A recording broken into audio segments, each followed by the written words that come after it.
Hey guys, welcome back to How to DIY and Save a Dime. It's going to be a very quick video. I'm sharing with you these chairs that I got from OfferuP. I got both of these chairs for 17 bucks, guys. So I'm going to show you how to make it sturdy.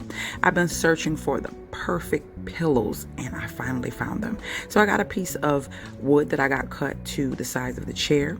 I found the perfect cushions for $19.99 on clearance, as is clearance at IKEA.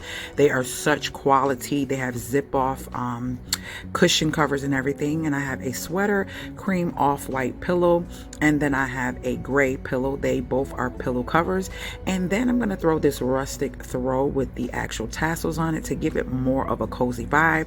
This corner is going to be a place where I can read and just kind of sit back and relax and kind of game myself for the day. I'm going to put this nice plant stand there, and after that I'm going to be placing this beautiful basket. It's like a basket that hangs, but I just tuck the pieces in so that way it can look just like a regular planter basket.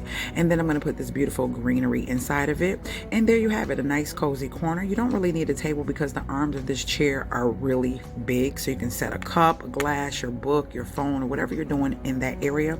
I hope you guys love this video. I think I'm going to keep this warm, cozy, organic color, that worn look. I really like them. I need you to join my family, so what you're going to do is hit the subscribe bell and make sure you share this video.